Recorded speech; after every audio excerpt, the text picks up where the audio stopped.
कड़कड़ाती ठंड की रात थी। हवा ऐसे चीर कर निकल रही थी मानो किसी अनदेखे पंजे ने दुनिया को खरोच दिया हो। सड़क के मोड़ पर बने पुराने चाय की दुकान से भाप उठ रही थी और उसी भाप के पास दो दोस्त बैठे थे, बबलू और रोहित। बबलू, तूने सुना है ना, कहते हैं वो इस साल फिर लौटने वाली है। हर ठंड की पहली हवा के साथ उसकी परछाई वापस आ जाती है। मैंने कल रात घर लौटते समय अपनी गर्दन के पीछे किसी की सांस महसूस की थी। कसम से कोई था, बहुत पास, इतना कि लगा कान के ठीक पीछे कोई बर्फ जैसी ठंडी उंगली फेर गया हो। रोहित, तू ये बात ऐसे मत कह यार। मुझे यह सब सुनकर ही हाथ सुनना होने लगते हैं। पर सच कहूं, बचपन से सुनता आया हूं कि वह दानव केवल ठंड में ही बाहर निकलता है। कहते हैं उसके पैर उल्टे होते हैं और उसकी आवाज इंसानों जैसी नहीं बल्कि टूटे हुए रेडियो जैसी खड़खड़ाती हुई होती है।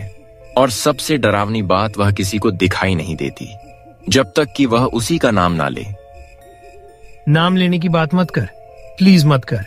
पिछली बार गांव के उस बूढ़े पंडित ने कहा था, ठंडी की पहली रात में अगर तुम्हें अपने पीछे कदमों की आवाज सुनाई दे तो चाहे कितनी हिम्मत हो, पीछे मत देखना। जो पीछे देखता है वो इंसान रह ही नहीं पाता। और पता है, उस रात मैंने भी कदमों की आवाज सुनी थी, पर मैंने खुद को रोक लिया, बस भागकर घर चला गया। लेकिन वो आवाज आज भी कान में अटकी हुई है, जैसे कोई धीमे धीमे मेरे पीछे चलता हुआ मुस्कुरा रहा था।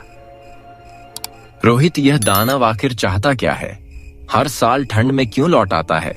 कोई तो वजह होगी, कोई श्राप, कोई बदला, कोई दर्द। आखिर कोई भी रूह बेवजह वापस नहीं आती। मेरे दादा कहते थे वो किसी खोई हुई चीज को ढूंढ रही है और हर उस इंसान के करीब जाती है जिसकी परछाई में उसे वह दिखता है। मतलब हो सकता है वो किसी को पहचानने की कोशिश करती हो और गलती से जिसे छू ले उसकी आत्मा ही खींच ले जाती हो। बबलू, यह हवा अचानक इतनी ठंडी कैसे हो गई? ऐसा लग रहा है जैसे कोई ठीक पीछे खड़ा है, लेकिन दिखाई नहीं दे रहा। तभी अचानक बबलू के घर के बाहर किसी के कांपते कदमों की आवाज आई। बबलू बेटा, जल्दी घर चल। तुम्हारी मम्मी की तबीयत बहुत खराब हो गई है, बेहद खराब, जैसे कुछ बुरा होने वाला हो। बबलू का दिल धड़क उठा, उसकी सांस रुक सी गई। वह चौंक गया, डर गया और बिना कुछ पूछे तेजी से घर की ओर भाग पड़ा।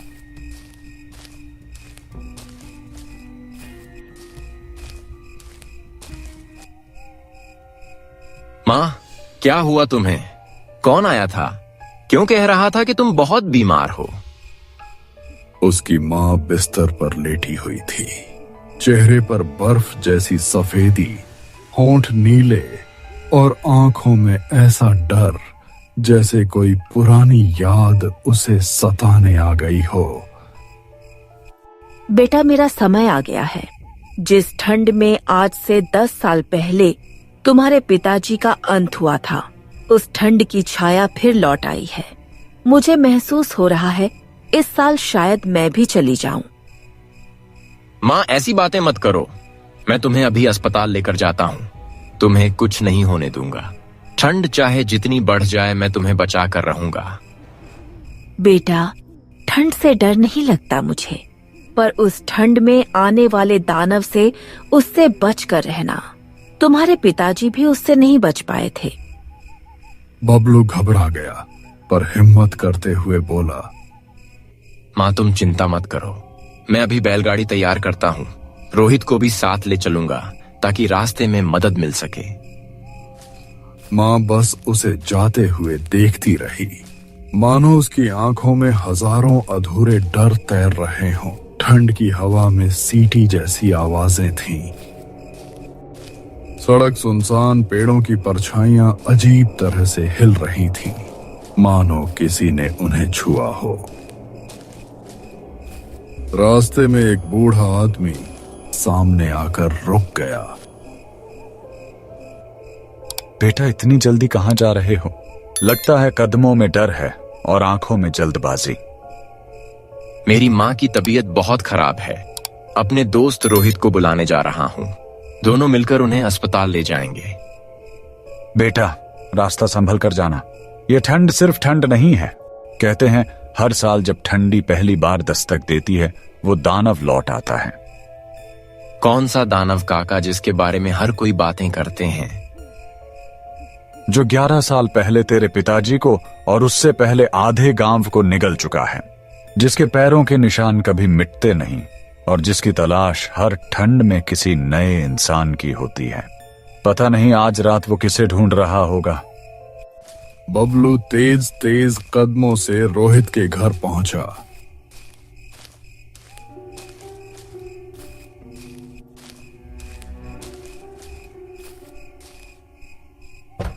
रात इतनी गहरी थी कि दरवाजे पर मारने से उसकी अपनी ही गूंज वापस डराने लगी। रोहित, रोहित दरवाजा खोल, मैं हूं बबलू। अंदर एक हल्की सरसराहट हुई। फिर रोहित के पापा की भारी आवाज सुनाई दी। इस समय कौन हो सकता है? रात भी काली है, रास्ते भी सुनसान है। जी दरवाजा मत खोलिए, आपको पता नहीं कितनी कड़क ठंड पड़ रही है। हर साल ऐसी ठंड में वह दानव लौट आता है, किसको लेकर जाता है पता ही नहीं चलता। मुझे अच्छा नहीं लग रहा, दरवाजा मत खोलिए। रोहित ने माँ की बात सुनी, पर उसके अंदर बेचैनी बढ़ने लगी। माँ, यह भी तो हो सकता है कि किसी को मदद की जरूरत हो। आपने आवाज सुनी नहीं? कोई बेचैन लग रहा है। तभी बाहर से फिर धम धम की आवाज आई। बबलू लगभग चिल्लाते हुए बोल रहा था, रोहित, मैं हूं तेरा दोस्त बबलू। दरवाजा खोल, बात बहुत जरूरी है। ये तो बबलू की आवाज लग रही है। हाँ पिताजी, वही है। मैं दरवाजा खोलता हूँ। नहीं बेटा, मत खोल। इतनी रात, इतनी ठंड, मुझे डर लग रहा है, कहीं कुछ गलत ना हो। ये डरने का समय नहीं है। अगर किसी को सच में मदद चाहिए तो डर के कारण हम इनकार नहीं कर सकते। हर ठंड में दानव आता है, ये सच है, लेकिन हर ठंड में इंसान भी इंसानियत दिखाए, ये भी जरूरी है। कुछ पल की चुप्पी के बाद उन्होंने कहा, जा बेटा, दरवाजा खोल, और अगर बबलू को मदद चाहिए तो उसके साथ जाओ। रोहित ने गहरी सांस ली और चर्रर की आवाज के साथ दरवाजा खोल दिया। ठंडी हवा का एक तेज झोंका घर में घुसा। ऐसा लगा मानो कोई अदृश्य चीज भी अंदर आई हो। बबलू घबराया हुआ, आंखें लाल, सांसें भारी। रोहित, जल्दी चल, मेरी माँ बहुत बीमार है, हमें अभी अस्पताल जाना होगा। चल बबलू, मैं तैयार हूं। दोनों बबलू के घर की ओर लौटते हैं। ठंडी हवा इतनी तेज थी कि पेड़ों की डालियां भी किसी खतरे की तरह चरमराती थीं। दोनों लड़के बिना रुके दौड़ते रहे।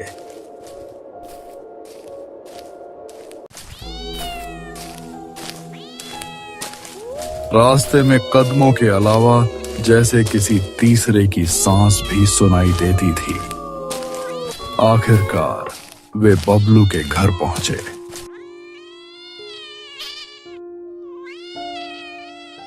बबलू ने दरवाजा धक्का देकर खोला। दरवाजा आसानी से खुल गया। घर के अंदर अजीब सी खामोशी थी। माँ, मैं आ गया। माँ, तुम कहाँ हो? कोई जवाब नहीं। चूल्हा बुझ चुका था, बिस्तर खाली था, उसकी माँ कहीं नहीं थी। रोहित धीरे धीरे अंदर आया। आंखें फैल गईं। बबलू, तेरी माँ कहाँ गई? या फिर किसी ने उन्हें बाहर ले गया? ठंडी हवा के बीच अचानक बबलों के घर के पीछे से एक खड़खड़ाहट सुनाई दी, जैसे कोई भारी चीज जमीन को घसीट रहा हो। दोनों के दिल धड़क उठे। बबलू और रोहित अभी घर के अंदर इधर उधर देख ही रहे थे। कांपते हाथ घबराया हुआ खड़ा था।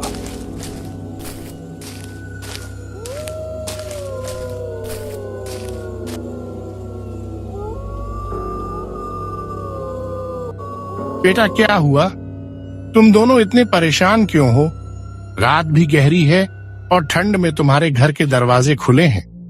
काका जी, मेरी माँ कहीं नजर नहीं आ रही है। वह तो अभी इसी कमरे में थी। मैं बस रोहित को बुलाने गया था और जब वापस आया तो माँ वो गायब है। गांव वाले काका का चेहरा सफेद पड़ गया। उसने एक कदम पीछे किया, मानो कोई बहुत बुरी आशंका उसके अंदर से टकराई हो। अरे ये क्या हो रहा है हमारे गांव में? मैं खुद भी अपनी बकरी को ढूंढ रहा हूँ। मेरी बेटी राधा कह रही थी कि कोई बड़ी लोमड़ी आई थी और उसे लेकर चली गई। मैं तो उसी को ढूंढता यहाँ आया हूँ। ठंड का मौसम है, लोमड़ी आना जाना करती है, पर तुम्हारी माँ की बात सुनकर दिल कुछ और ही कह रहा है। एक पल के लिए हवा खामोश हो गई, जैसे हवा भी डर गई हो। अब क्या करेंगे बबलू? कहाँ ढूंढें? किस दिशा में जाएं?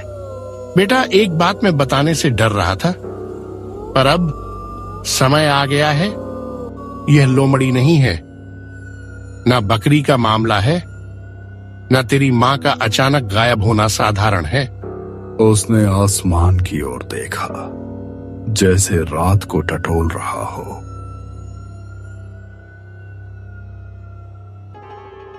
यह वही दानव है जो हर साल ठंड में लौटता है। लोग कहते हैं वह पहले कमजोर जानवरों को ले जाता है, फिर इंसानों पर नजर डालता है। तेरी माँ शायद उसी ने ले ली है। लेकिन काका उसे ढूंढे कहाँ? वह ले गया है तो कहाँ छिपाएगा मेरी माँ को? सुना है वह हमेशा सुनसान जगहों पर रहता है, जहां इंसान कम जाते हैं, जैसे पुराना पीपल वाला चौराहा भटियारी, घाट की टूटी झोपड़ियां, उस सूखी नदी के पास का जंगल और सबसे खतरनाक कच्चे पहाड़ी के नीचे वाली गुफा। हमें इन सब जगहों पर जाना पड़ेगा बेटा। तेरी माँ जिंदा है तब तक ही जब तक दानव उसे देख रहा है। चाहे जैसे हो, हमें ढूंढना ही पड़ेगा। काका जी, देर ना करें, चलो जल्दी अभी चलते हैं। तीनों बैलगाड़ी में बैठते हैं और ठंडी हवा से लड़ते हुए उन जगहों की तरफ निकलते हैं।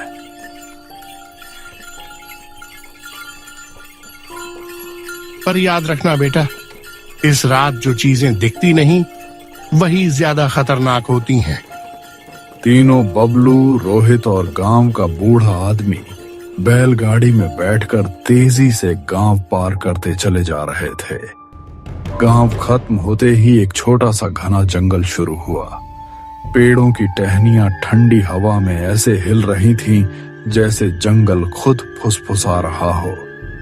बैलगाड़ी खड़खड़ करती हुई जंगल के बीचों बीच चल रही थी।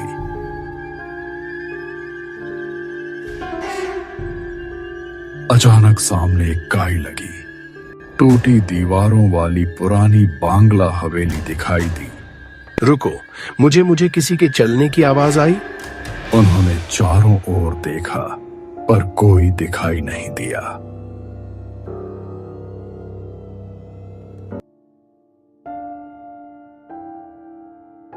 यह घर दसियों साल से बंद पड़ा है। यहां तो कोई आता जाता तक नहीं। दानव की अगली चाल हो सकती है बेटा। संभल कर चलो। चलो, कहीं ना कहीं बबलू की मां यहीं होगी। दानव उन्हें यहीं लाया होगा। दरों वाले दरवाजे को धक्का देते ही घर के अंदर की बदबू और सीलन हवा में भरी महसूस हुई। दीवारों पर काले धब्बे, टूटे खिड़की और अंधेरा। ऐसा लगा जैसे घर के अंदर कोई गहरी परछाई जगी हो। वे भीतर बढ़ते गए और जैसे ही केंद्र के कमरे में पहुंचे,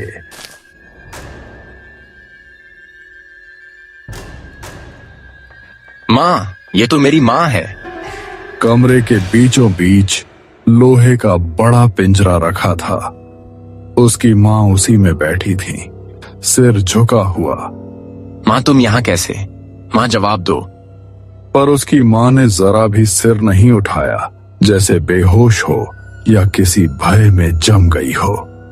अचानक कमरे की हवा भारी हुई, हवेली में हल्का कंपन हुआ और फिर उस दानव की आवाज गूंजी।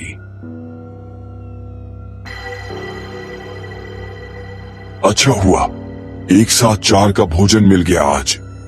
तीनों पीछे मुड़े। दरवाजे की दरारों के बीच से एक लंबा काला टेढ़े पैरों वाला साया अंदर आया।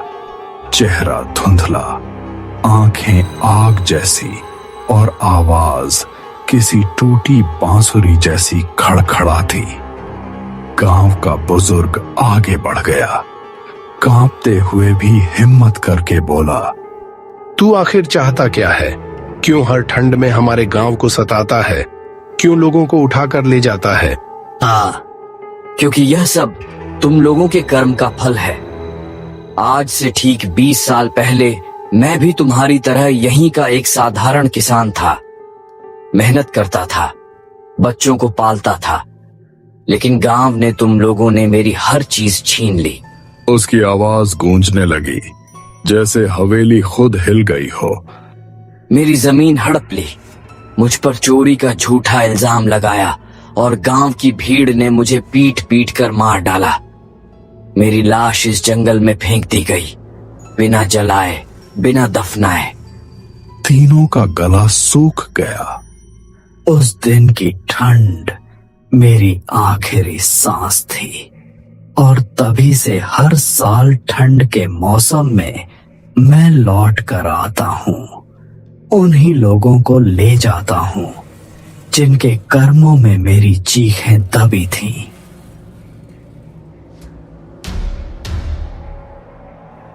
कमरे में कुछ पल सन्नाटा आ रहा। गांव का आदमी कांपते कांपते बोला, हमारी पीढ़ी में से किसी ने गलत किया होगा, लेकिन इन बच्चों का क्या कसूर है और बबलू की माँ का क्या कसूर? उन्हें जाने दे, मेरा जीवन ले ले पर इन्हें छोड़ दे। दानव कुछ सेकंड चुप रहा। उसके चेहरे का धुंधलापन धीरे धीरे कम हुआ। आंखें बुझी हुई राख जैसी हो गईं। मैं बदला लेने आया था, मासूमों को खाने नहीं, और यह सच्चाई तुम्हें बताने के लिए इस औरत को लेकर आया था। उसने धीरे से पिंजरे की ओर बढ़कर हाथ फैलाया। लोहे का पिंजरा खुद ब खुद खुल गया। बबलू की मां धीरे धीरे बाहर आई, सांसें कमजोर पर जिंदा। जा बबलू, अपनी मां को ले जा। आज रात मैं किसी को नहीं लूंगा। मेरी आग अब शांत हो गई है, लेकिन याद रखना, अन्याय की ठंड सबसे खतरनाक होती है। वही वापस लौटती है, हर बार, हर साल। इतना कहकर दानव धीरे धीरे धुएं की परछाई में बदल गया और हवेली की टूटे खिड़कियों से बाहर निकल गया। तीनों पीछे देखते रहे, पर वह कहीं नहीं था। सिर्फ ठंडी हवा और हवेली की दीवारों पर गूंजती। उसकी आखिरी खड़खड़ाहट में